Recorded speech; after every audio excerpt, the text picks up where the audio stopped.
Hello, and welcome to this episode 30 of our show, Get Out of Your Comfort Zone. And because 30 is a milestone, we had to do it special. I'm so pleased to share that today, episode 30, will be the first time that we are doing an interview in person. And I'm so excited to have Kyle, my friend, here to share more about his journey to and through Vipassana. So, Kyle, how are you doing today? I'm doing great. I have had an eventful day so far. Transformation, people coming through the house. Excited for this interview. Hell yeah. So, with that, I'd love to begin by you sharing with the audience the story of how you and I met. Yeah. Okay, so we were at this event called the Underbelly, which you volunteer for, Yes. and it's an event where people get really slow and get to reconnect with themselves and slow down in this fast-paced world. There's a container for it. And at the end of it, we were hanging out, and somehow we got into this discussion of the the joys of slapping people. And and and one of my friends was like, "Oh yeah, I really want to try that.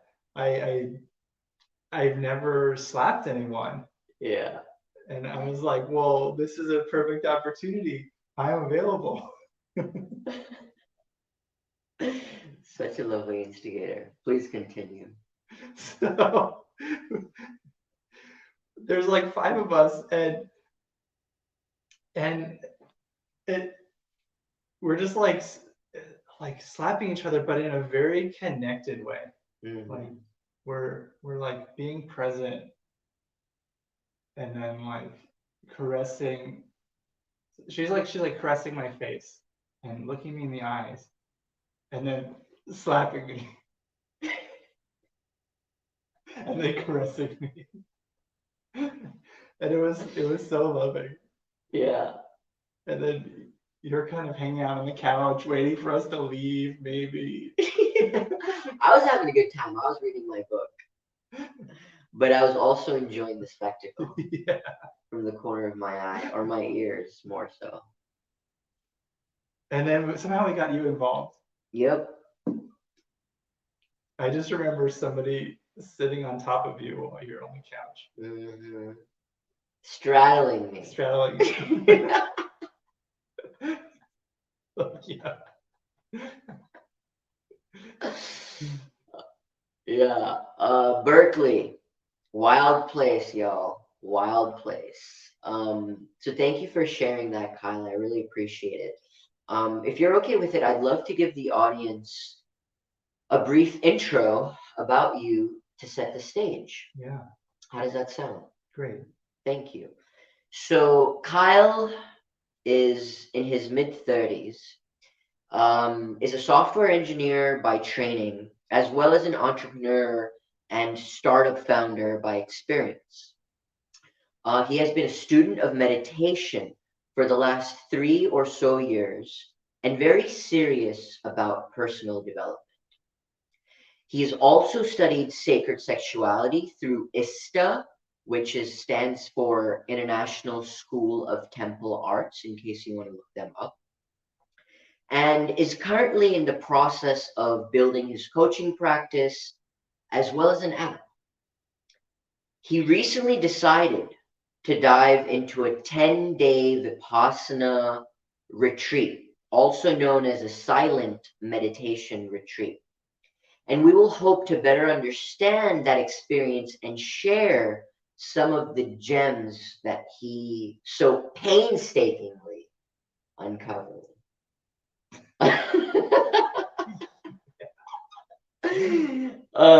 Is there anything else you'd like to add to that, in case I missed anything? That was great. Thank you. Thank you. So, to begin, Kyle, can you tell us, the audience, the story of when you were 25, having achieved some success, right? Being done with software, right? And being more awoken to your love of music, right? But not being able to be present with the commitment you decided to take on. So if you could paint us a picture of your trials and tribulations as you were walking the path of your dreams. Yeah. I mean, it started with success. Mm-hmm.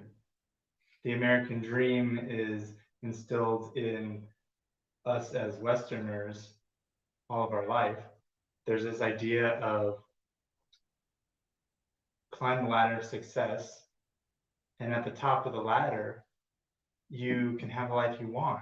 Mm-hmm. And they paint this picture of the life you want, living on the beach, of pursuing your dreams, of painting or making music, or starting a company on the side as a hobby. And I, in my early 20s, I felt like I had kind of won the game. Mm-hmm. I sold my first company, and for the first time, didn't feel like I was climbing the ladder anymore. Mm-hmm. And I kind of like, basically I was like, okay, so what now? Mm-hmm. I don't want to be doing this anymore. And this feeling of I don't want to be doing this anymore evolved. So first it was like, oh yeah, okay, so it's the, like, I had this deep sense of like, this isn't how I want to spend my time. Yeah. And then at first it was like, oh yeah, because of course not, because I'm just building these like websites that don't mean anything, or these back-end systems, yeah, that aren't connected to how I want to connect to the world. I'm like connecting with a computer and building things for other people to connect to computers.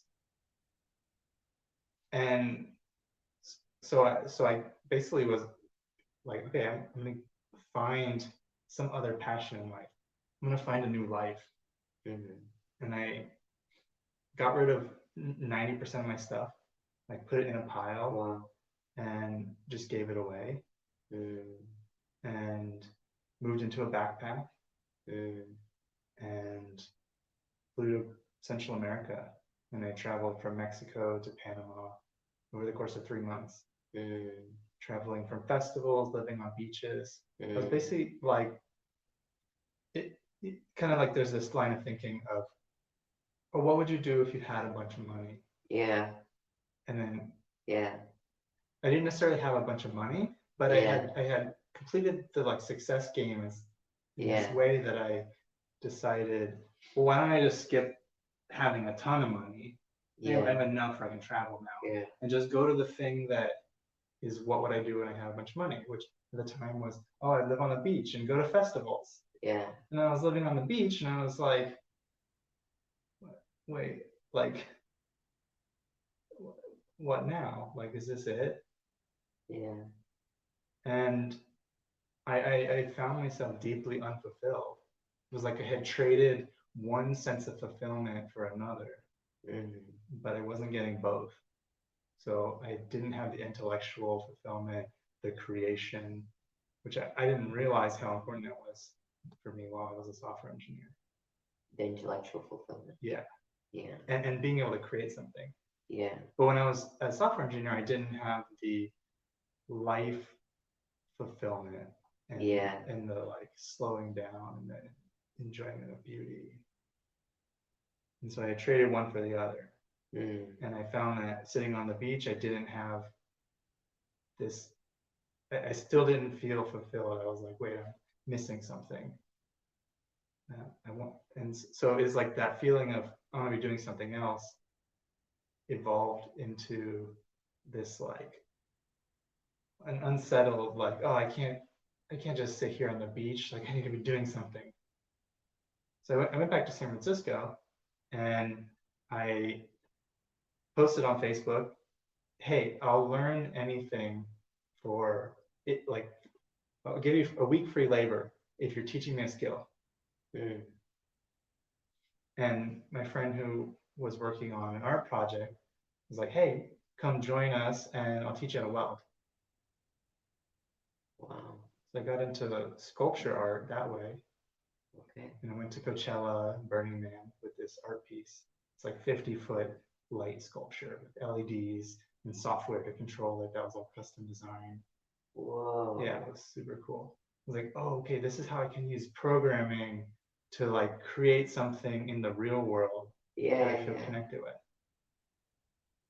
And yeah, and like around that same time, I also got into music and I was like, this is another creation. Like, oh, I need to be creating something, but it needs to be passion driven, not kind of like startup-y, change the world, build tech to, you know, hook a bunch of people.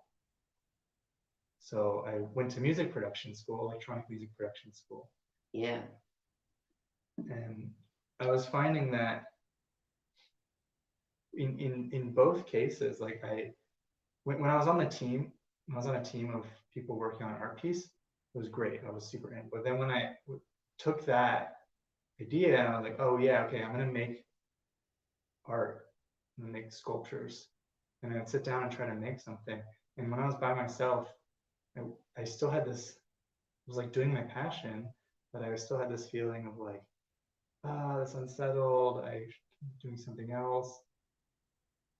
And I started, but with music, the same thing happened. And I was like I created a couple songs through the school. They, you know, they had us do projects. And I was like in my bedroom, you know, I had learned the tools and had the gear.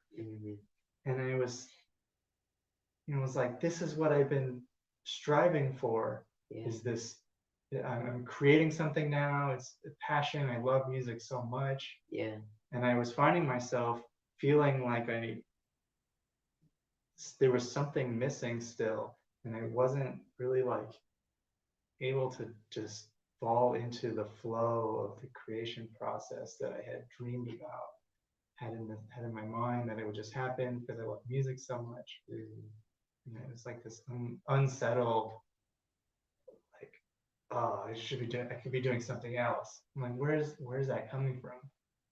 Even the pinnacle, you know, I had like kind of like reached these pinnacles of like pinnacle of business and creating startups, and then this pinnacle of relaxation and living on the beach, and then this pinnacle of passionate creation, and still having this feeling of like something's missing, or I don't feel like I can just surrender into this process and be happy here. It's like, how could I not be happy creating music? But, you know, I didn't understand it at the time. You know, thank you so much for sharing that. Earlier on in this story, you mentioned living out your dream life of a beach bum. And it's interesting because I'd love for you to build on that a little bit for the audience and share how, you know, similarly, when you were feeling challenged, but discovering ADD medication, right? And what was that ADD medication able to do for you? You're wandering down Central America. And yeah, how did you discover it? What did it, what did you feel and what did you get out of it? Yeah. So my first encounter with it was Adderall. Okay. And this was actually my first encounter was before I ended up traveling the first time. Okay. And it was on this journey of trying to solve this unsettled feeling within me. Like, why am I not happy doing this? And I was working for a friend's startup, and it was kind of like almost like a performance enhancing experiment. And I found that even though I was at this phase where I was sort of not really feeling software engineering anymore, I was able to take Adderall. And for the afternoon, it was the most interesting thing I could be doing. So it somehow hacked my reward system. Yeah. And then so that was just a taste because I was just getting from somebody else's prescription. Yeah. And then so I went traveling and coming back and working on that art piece. Again, the one where this guy was teaching me how to weld, there was somebody on the project who had a prescription and gave me some. And then it was like, man, working on this art piece was the most interesting thing in the world. For an afternoon. Yeah. And there was these kind of like breadcrumbs of like,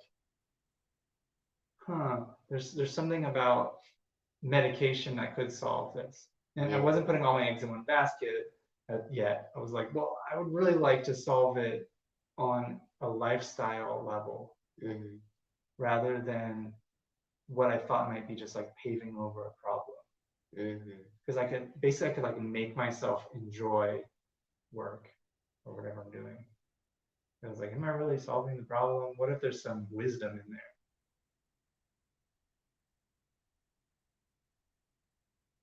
And ultimately what ended up happening is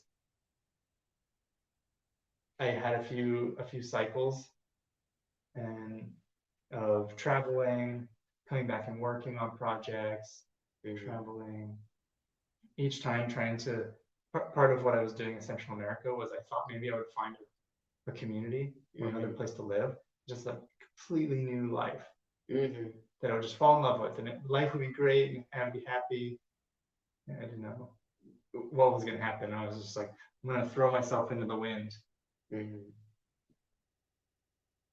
And I eventually, coming back, one of these trips, I had gone to Australia for 2 months. Nice. It was in a van, yeah. Oh yeah. And I was with a partner. Okay. And then we split. Yeah. And so I went back to San Francisco. I didn't know what else to do. Yeah. And I fell into a 3-month deep depression. I was living in a basement, didn't have any windows, didn't have a social group because I hadn't been in San Francisco for a couple years at that point.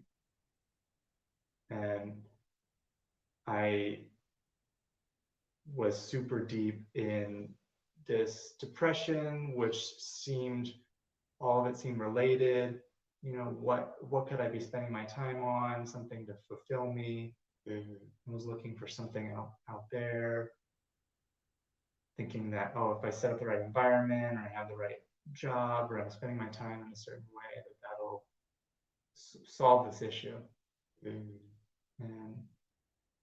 in the depression, it just got deeper and deeper, and eventually I sought psychiatric help and got diagnosed with ADD. and got prescribed my own prescription of Adderall and tried some other medications as well for depression, Wellbutrin, and yeah, it. Bless you. I mean, the thing is, it worked. Yeah. Like the medication worked. My life just got better, and that's when I started 2 art companies in a row. The first was with some friends, and we were building massive art pieces for touring acts, festivals, and sculptures for cities. Nice. Yeah. And then I started a smaller business because I wanted more creative control, and was building smaller pieces. And these are all tech art. Okay. So it's like physical structures that have LEDs and wires and software to control the programming, the lighting of it. Nice. It's like this fusion of my skills from the past into this like new creative outlet. Yeah.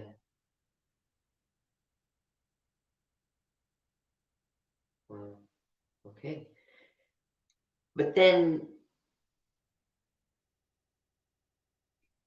you did that for a few years, right? Yeah. Like you were relying on these very important aids. So tell us the story of how you resolved to stop taking the ADD medication after quite a few years. I think when we were chatting, I think it was anywhere from like 5 to 7 years that you were, depending on it. So tell us the story of what happened, what led you for you to say, I'm seeking out a new path. Yeah, totally. It was about 7 years. Okay. And I had done several companies, and it was a great way to turn myself into a machine.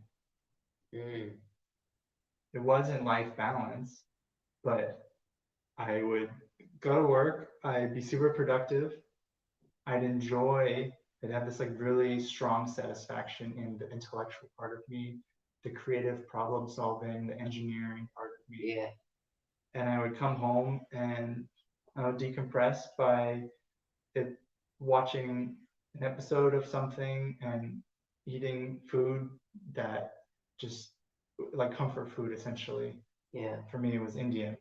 Okay. Indian food was my comfort. Nice. Yeah.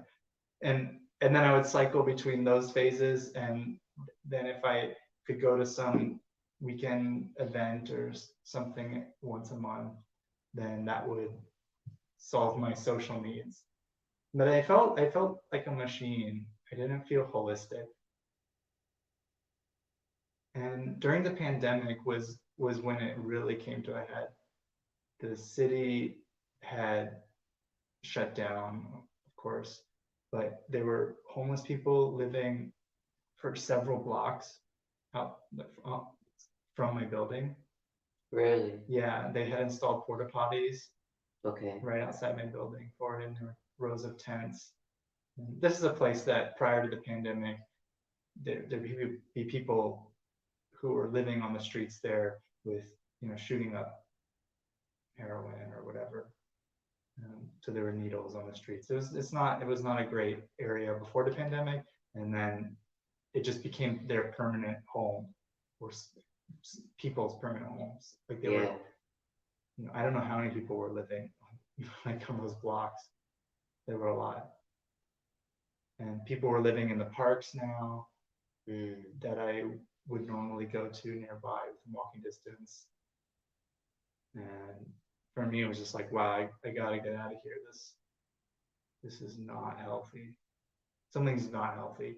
And previously it had been something about my work-life balance is not necessarily healthy, even though I'm really productive and I'm, that part of my life is great, but something's missing and I didn't really know what it was. But then it was like the whole city felt unhealthy.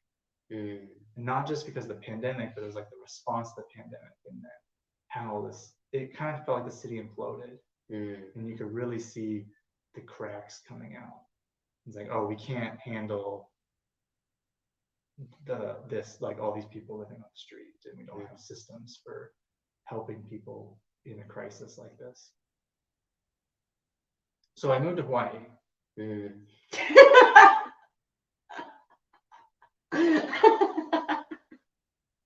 was like, I'm gonna get out of here. Yeah, I moved to Big Island with some friends. Hell yeah. Yeah, and we made it work. I mean, I still had a remote job in San Francisco, but everything was remote at that time anyway. Yeah. And we were we had like three internets because of how unreliable things were. You know, so I was on Big Island, and this is in the middle of lava zones. Wow. So there's no infrastructure. There's very little infrastructure. You have to have water catchment, for example, in your own septic tank. And internet is dish. Oh, okay. Well, there is power because they can run power lines down the street. So that's the thing that apparently they care about most is roads and power. Those are the first things to go up. But there was no water, and there was no sewage, and there was no internet. So you're kind of like on your own in each home. Yeah. A lot of places are homesteads out there. They're just completely off the grid.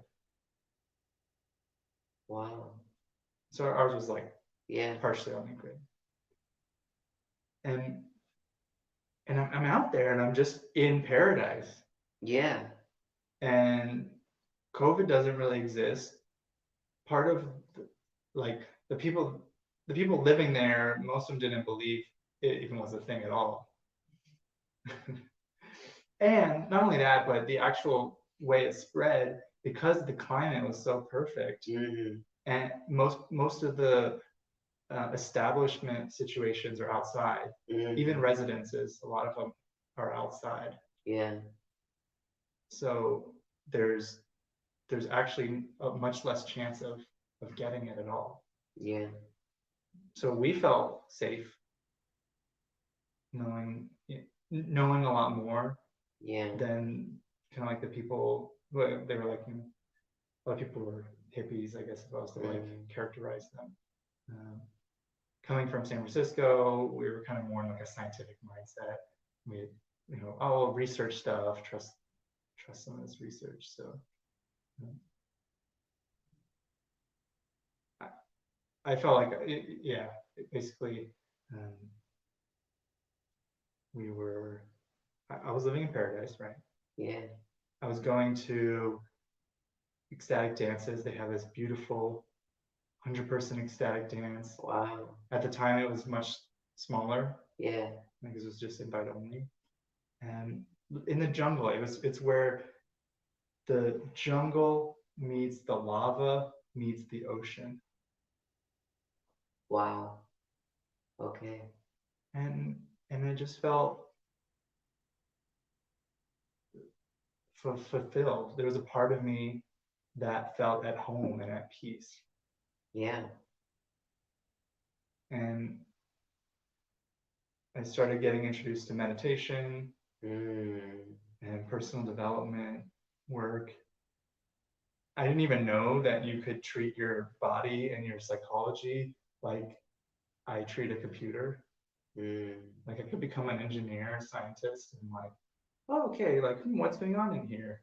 And then you could do that to the physical stuff, but I didn't know you could do it to the psychological, in like a pattern level, like how I interact with people. So I had discovered this whole new world. Yeah. And I was like, okay, it's time to go back to, like, it was this perfect breeding ground for revisiting my life. Yeah. And saying like, okay, I think I want to go off of this previous medication that turned me into a machine. Yeah. And I want to live in nature, and I want to see if I can revisit this problem from a decade before. Yeah.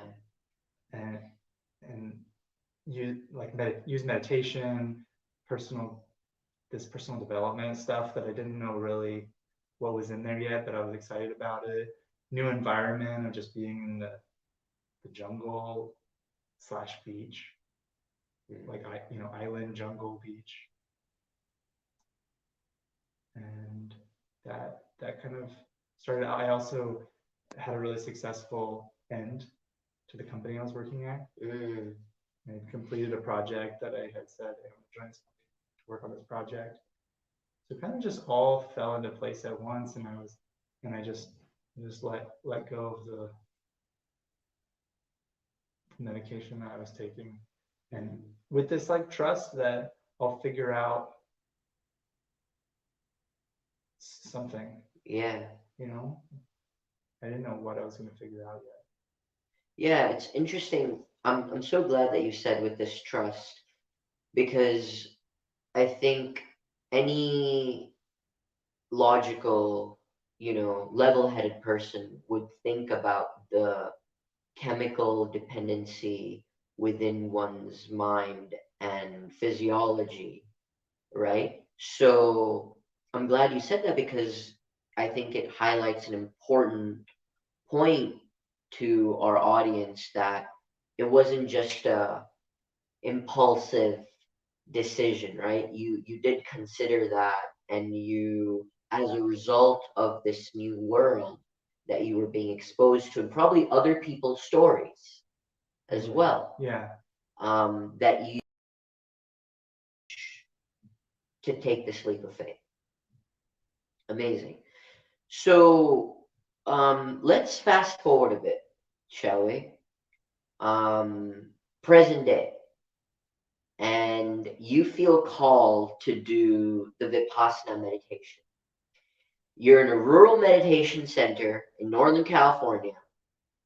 It's in the middle of the goddamn winter. And it's 12 days total, but 10 full freaking days. So let's start with you helping us understand the high level breakdown of the first 3 days and the rest of the days. And I think it was 2 primary types of meditation. If you could sort of paint us a picture of that. Yeah. So it's actually three types. Okay, thank you. Yeah. And yeah, it was in Northern California. I hadn't done anything like that before. I'd done a half day meditation, and I had done an hour, 2 hours here and there. There was a summer where I was doing an hour a day, usually, but mostly I was doing 10 to 20 minutes a day. Yeah. For the past couple of years. And so this is a huge milestone for me. I didn't exactly know fully what I was getting into, but I knew I wanted to do it. I knew it was going to be good for me, and it was something that I needed to do in my life. Some point, might as well do it sooner.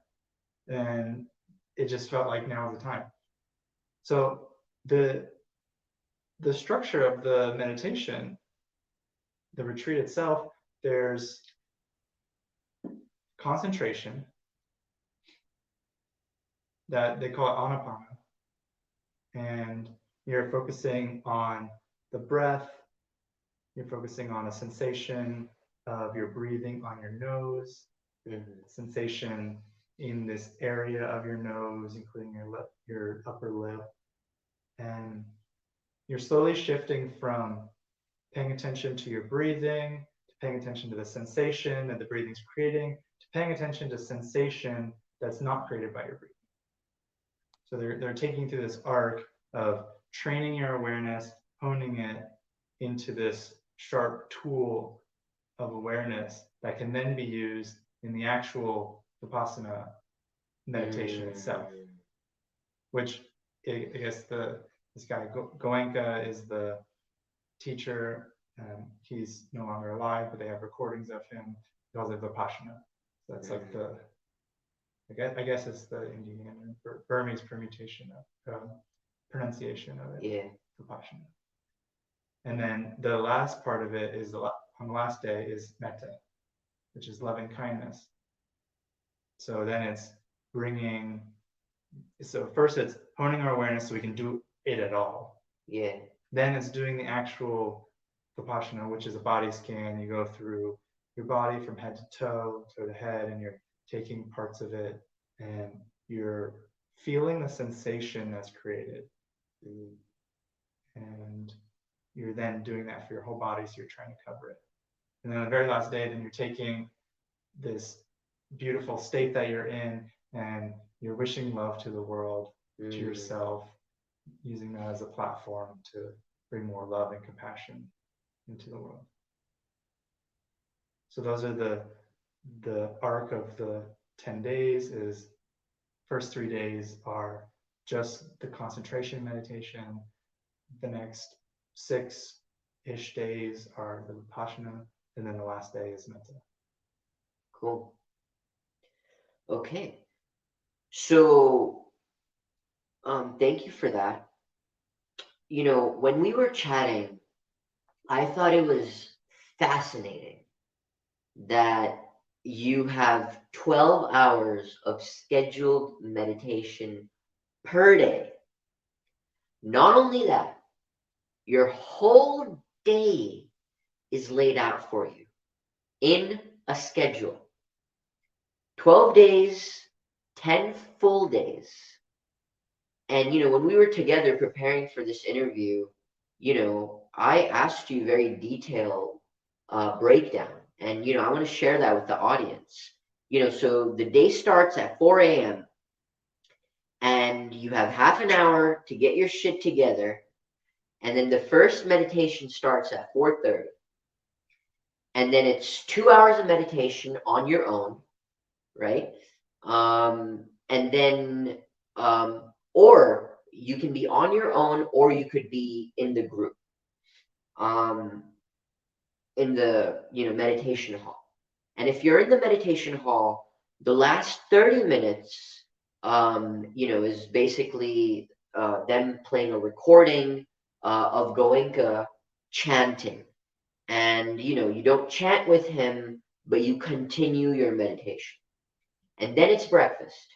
And you get an hour and a half. And from what I recall, you chose to eat in half an hour and then take an hour's worth of nap, right? Followed by 3 hours more of meditation.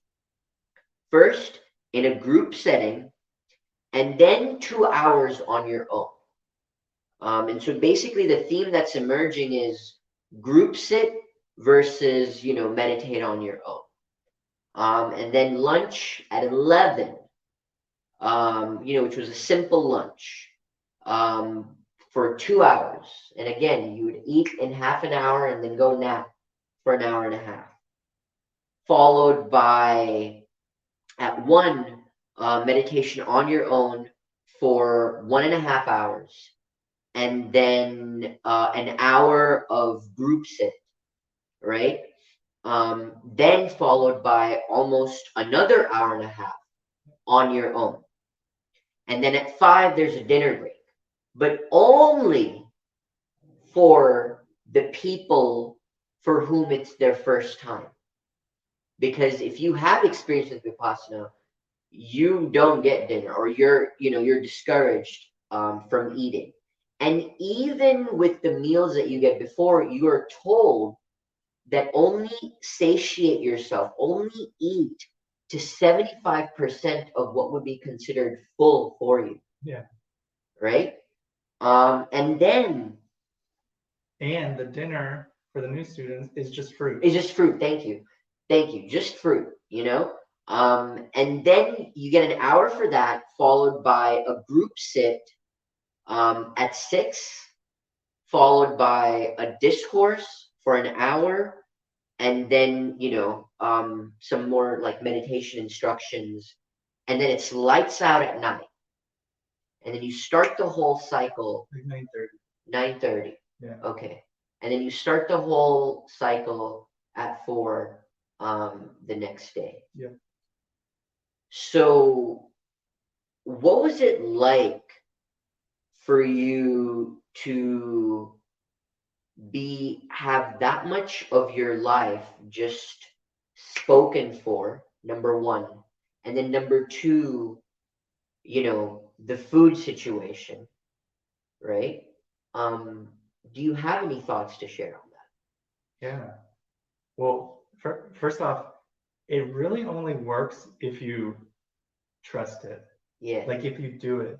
That's something I had to commit to on like this second day, where I was like, wow, like if I'm not actually just treating this like the most important thing, to just follow the schedule, follow the suggestions, then I'm going to be miserable this entire experience. I'm not going to get anything out of it, and it's going to be resistance and friction.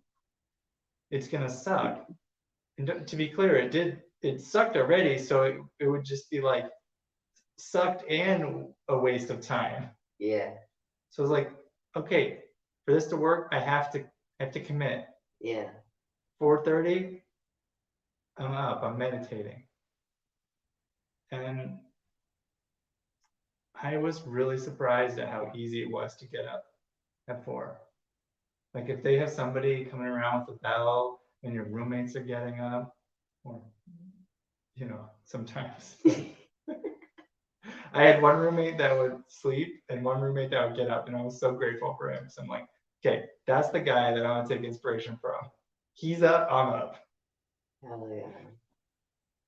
And I would go in to the meditation hall, because I knew that if I stayed in my room, they give you a choice for the ones that you're meditating on your own. You can do it in your room, or you can do it in the meditation hall. And I knew that because of the first 2 days I tried to meditate. Actually, the first day I tried to meditate in my room, I fell asleep. And not because I was like trying really hard to meditate and then I fell asleep. It was just so enticing. Yeah. I'm like, I could stay awake.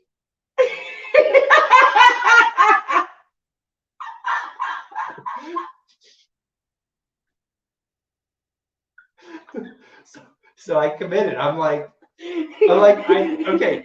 Learn my lesson. Yeah, exactly. It's a given. I just took it as a fact that if I was going to meditate in my room, I was going to sleep. Yeah. So I decided I'm either meditating, and I'm going to do it in the meditation hall, where there's other people sitting up. I'm not going to lay down in the meditation hall. I'm going to be like poked. Yeah. Somebody's going to like make sure I'm not doing that. But if I'm going to sleep, then I should just sleep. Yeah. And just be honest with myself. I'm going to my room, I'm going to sleep. Yeah. So I really appreciated the rigidity. I've never done like military boot camp or any of these things where there's a lot of discipline and rigidity. So I never had that in my life. Yeah. Except maybe school, which I've never had it in an environment where I really cared and wanted to follow the schedule. Like I put myself into this. It wasn't like when I'm in high school, it's kind of like I'm forced to. I don't have agency yet, really. I didn't choose to kind of like enroll in high school, but this course I chose to enroll in. I'm like, thank you for the structure. I'm like agreeing for you to force me into practice. Yeah. Force me into learning this and being disciplined. So it was hard driving, and I was really grateful for it. It's like the whole point. And the food situation, at first, I had some. It wasn't that bad for me. The food, yeah. I've gone through periods in my life where I haven't eaten that much. So I've already like had exposure to skipping meals, and I really value not craving food. So it was like another one of those gifts. Yeah. Where I'm like, thank you for this gift you're kind of like forcing on me, that I'm agreeing for you to force on me. Yeah. And that's interesting, that you had this predisposition, because I think for the average American, right, or the average human, really, in this day and age, we're so food centric, right? And one of the things that I didn't even mention to you all is very basic food. Like breakfast is oatmeal and like fruit compote, and lunch is rice and beans or rice and lentils. And you just did it for 10 days, but this is what some people choose to live, their entire lives this way on. And so, yeah. And it was there was salad. Every day there was salad. But yeah, it was pretty simple. Yeah. And there was a couple days where they had like chips and guac. Special days. Okay. So let's dive into it, shall we? When we were chatting, you mentioned to me that the first day was very hard. So can you please paint a detailed picture? Tell us a story of the struggles of your first day. Ooh, I tell you what. So like I said, I had a meditative practice. Yeah. I'd been meditating daily for a year at that point, and first introduced to it 3 years ago, 3 years prior. And man, my mind was a mess. Mm-hmm. That's like the best way I could describe it, is like I was living in my bedroom and I thought it was clean and everything is organized. And then it's like my eyes opened up for the first time and I'm like, wow, there's shit everywhere. There's like thoughts flying through and cravings pulling me in all directions and aversion. And it's just like, I thought I was pretty centered, and sitting there for a, that first day, trying to sit there for 12 hours a day, every sit, I couldn't turn my mind off. There was like constantly things coming through, and I'm like, man, there's nothing to do for the next 10 days. Keep in mind, they take your phone and your electronics and your books and your journal and your keys and your wallet, and they lock it in a box. So there's nothing to do. There's no thing to figure out. If I have a thought about somebody and there's nothing I can do with anything that I figure out or think about. There's nothing to do with it. For the next 10 days, there's nothing to do with any of it. I can't write it down.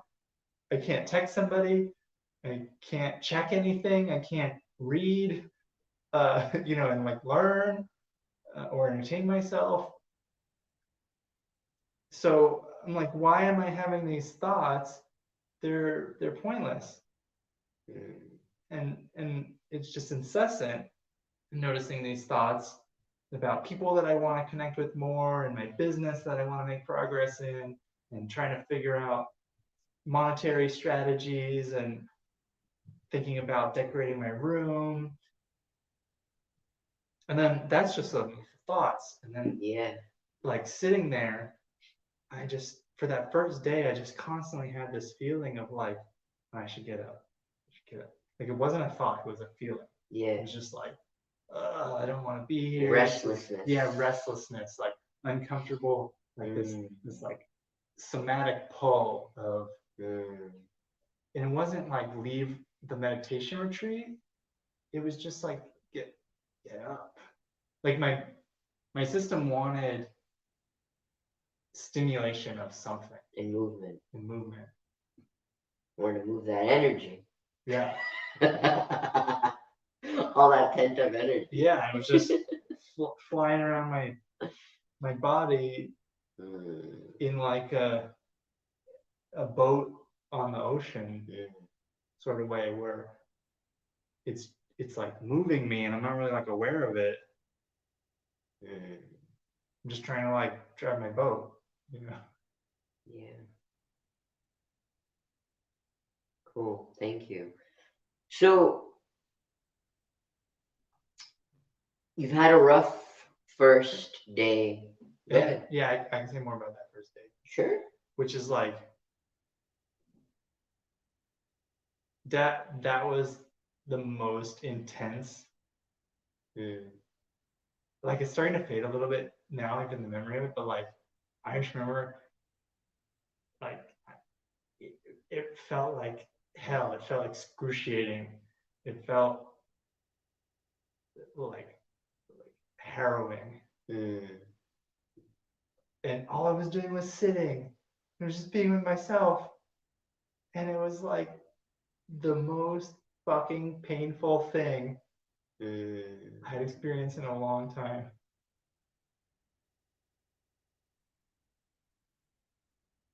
And then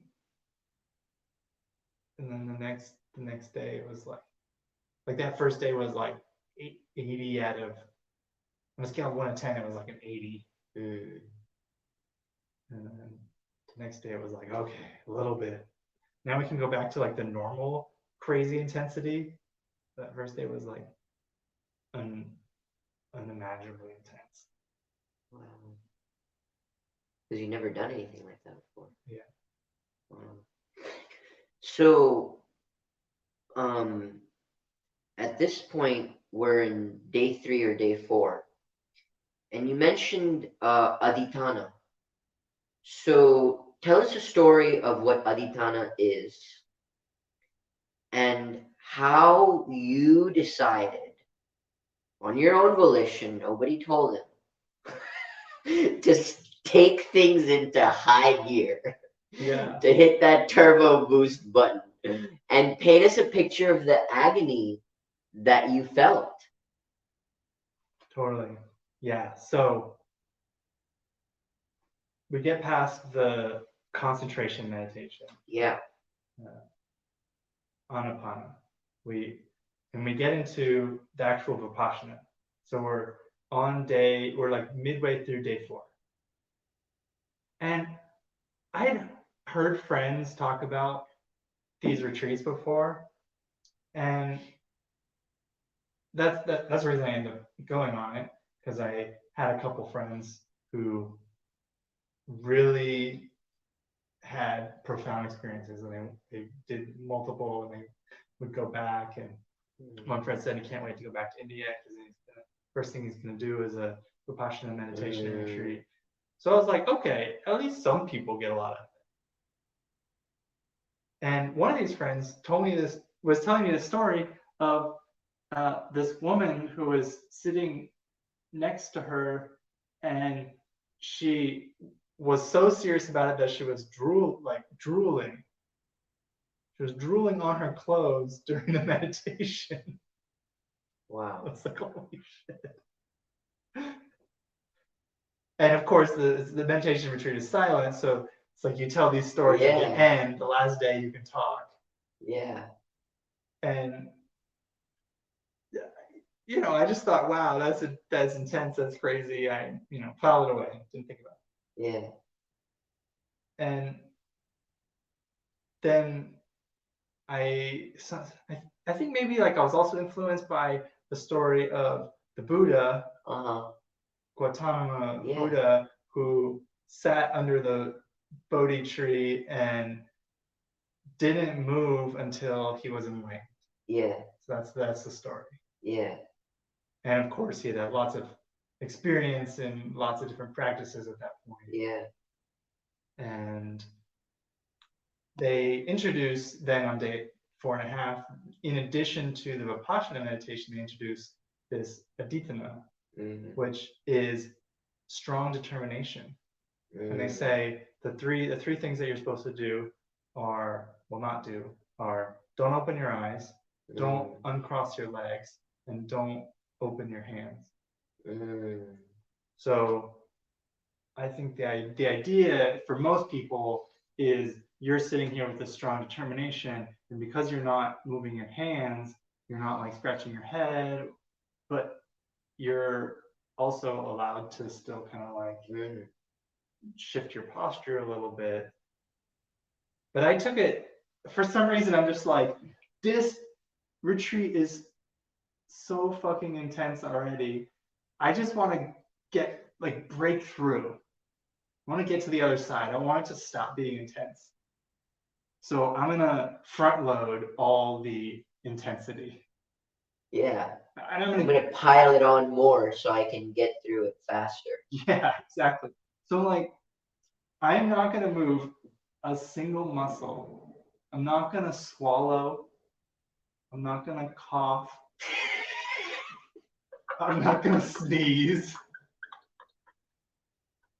I'm definitely not gonna fart.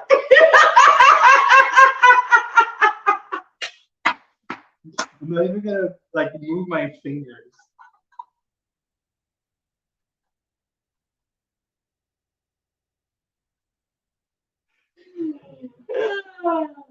And I did.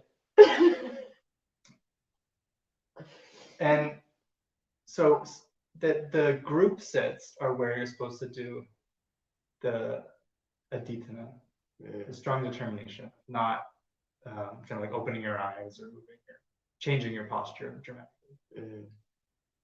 And so I just took each of those and I, did my version.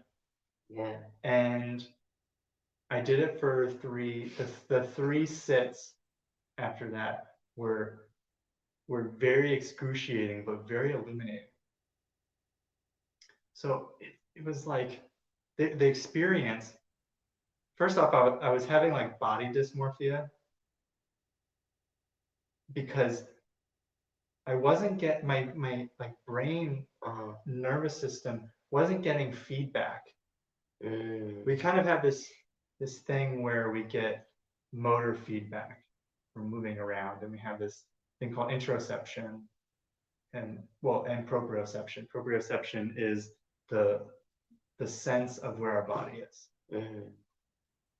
And by not moving, my body was slowly drifting. It's like if you had a self-driving car that didn't have any cameras and it only had a map of the city and it was trying to drive on a straight road or something. Eventually it would start to drift. It wouldn't know that it's drifting if it didn't have any cameras. It would just think, well, I'm just still driving straight. I'm still driving straight. So that's what's happening with my body is my limbs were starting to like get confused. Like I knew in my head, because I was actually sitting like this with a bench, and I knew that my hands were down here, but it felt like my hands like started doing weird things. At one point, it was like my hands felt like they were up here, and I'm like, that's not right. And again, I'm like trying not to move. So if I moved a single muscle, then my brain would, and I experimented with this at the end of the meditation, is I would slowly move and see what happens. And it was like in my head, my hand's up here, but I know my hand's down here.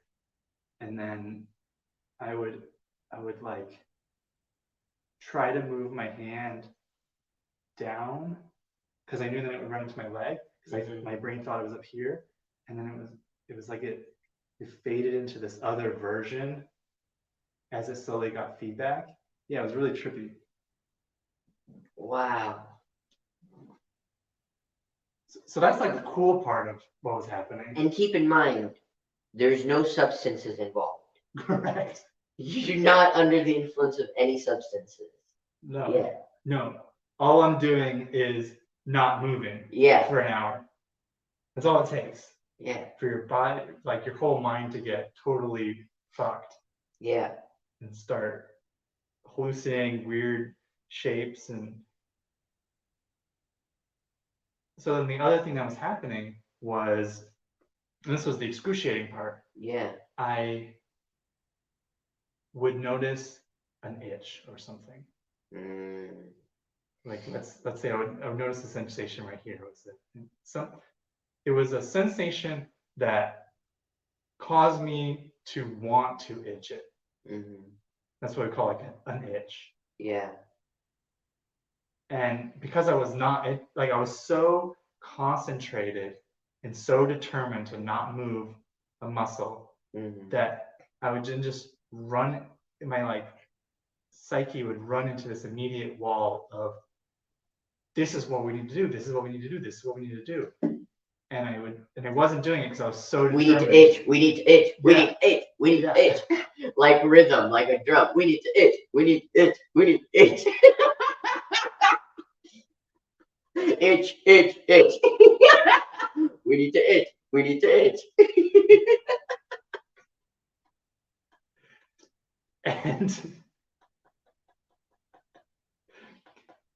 And then what happened is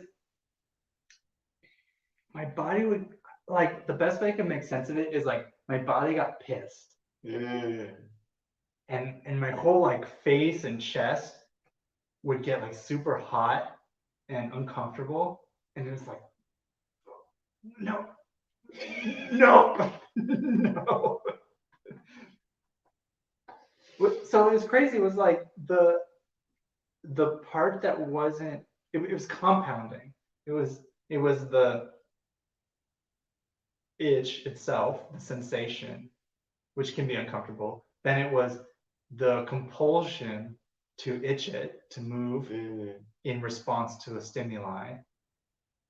And then it was the response within me that was like happening because I wasn't doing that thing, because I wasn't itching it. My body, like, I don't know if this is like true in the sense of like it was actually a response to that, but the way that I make sense of it is, yeah, that it was pissed off or something, that it was like, no, you're gonna itch and I'm gonna make it more uncomfortable until you move. And I was like, I'm not gonna move. But man, it was so intense. But there was a breakthrough, wasn't there? That's right. So tell us a story of your breakthrough on day 5. Yeah. Tell us.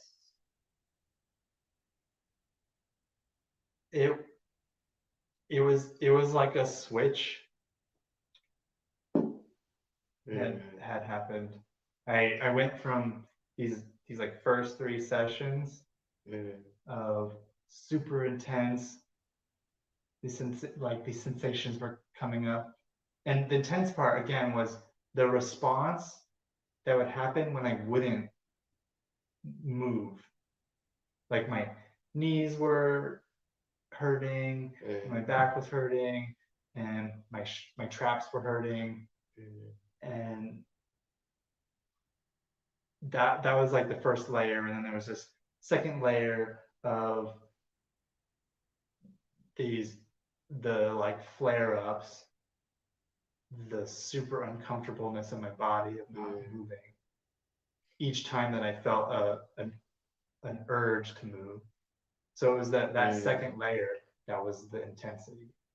And then it just stopped. On day 5, like halfway through, I just had to sit where it was the same thing I was doing before. I was not moving. And that second layer, it just stopped happening. I was able to take a stimulus, like a sensation, and not do the response that my body was conditioned for 36 years of my life to do. And then it was just okay. I was able to just have the determination, I'm not going to move, and then just for the next hour not move. And I felt like I finally, after 5 days, could get to the actual purpose of the meditation. Up until that point, I was fighting myself.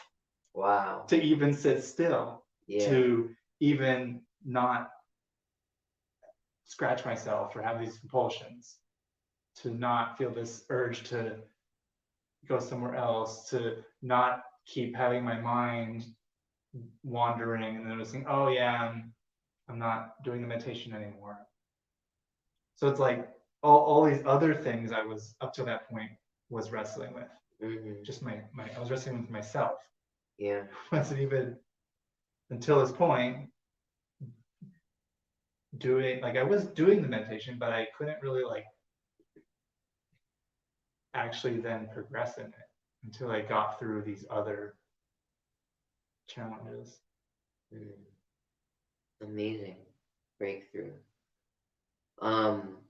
So there was a mantra.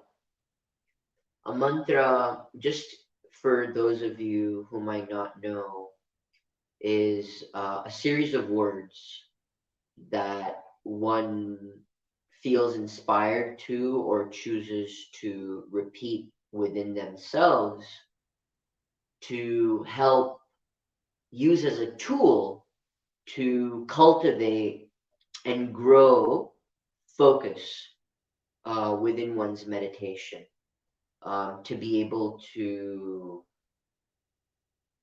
transcend the body, transcend the mind, however you see the ultimate goal of meditation, right?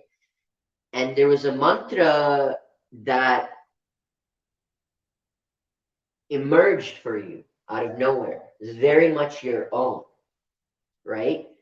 Just me, just here. So if you could please paint us a picture of the circumstances leading up to and how the mantra emerged for you. Yeah. I started having these realizations about the types of things that were happening, the types of distractions that were happening. And my goal was to do the meditation, to meditate, to be present. And so the first thing I was noticing was I was with somebody else. I was going somewhere else. I was thinking about something else. I was not only was I not present and not doing the exercise, you know, you get lost in thought, daydream, and you're like, oh, okay, yeah, go back to your thing.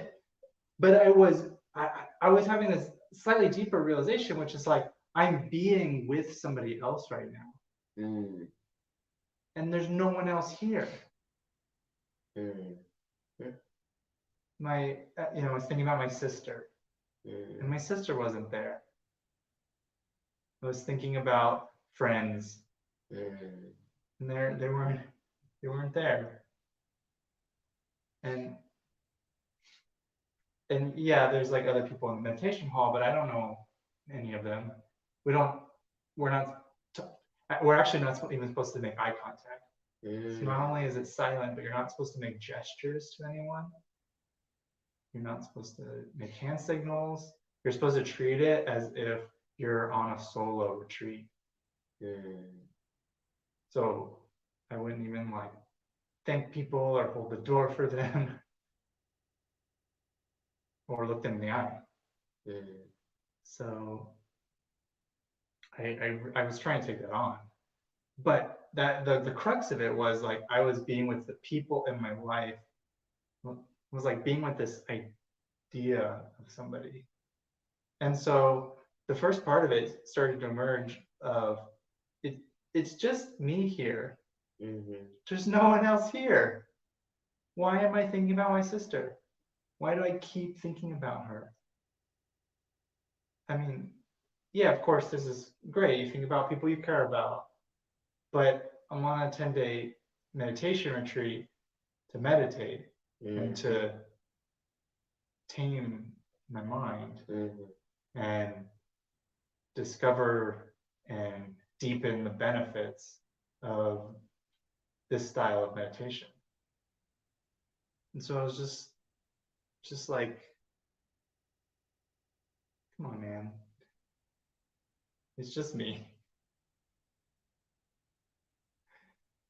And then so that was the first part of it. Yeah. And I started noticing a similar pattern of I kept thinking about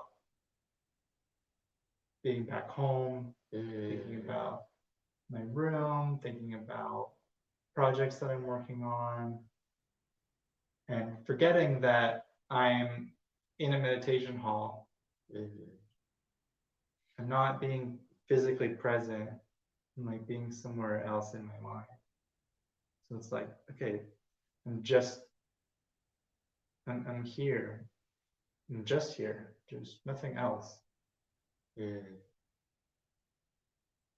It's just me. It's just now. It's not the past, not the future. It's just here. And those aren't exactly grammatically correct, but who the fuck cares? For me, because it was simple enough, and that's what matters. Yeah. Wow. What a great to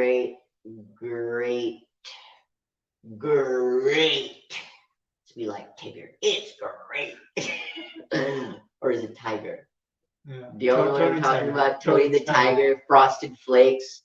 For our audience members in India, look up Tony the Tiger, Kellogg's Frosted Flakes, and you'll know what we're talking about. Thank you for that. Yeah, what a great, sort of height, sort of way to end our conversation and this magical time that we've been able to share together and with the audience and go through so much of your life, right? And I just want to say thank you so much for your vulnerability, for your authenticity, for stopping me to add more details. I really appreciate that. I think you've done an amazing job of painting a detailed picture for us. And I know the audience is going to appreciate that. So thank you very much for your presence. Yeah. And I hope that today's episode has brought you some new insight into yourself through Kyle's experience. And doesn't mean that, you have to go to a Vipassana. I mean, if you have the means, the ability, the time, by all means. But I think I know for myself that just through Kyle's presence and him doing such a great job of recollecting his experience, that I can walk away with enough to make this worth my time. And I hope, it is my sincerest hope, that you feel the same as well. And it is with that I wish you adieu. And till the next time, I wish you love and light. Lion over and out.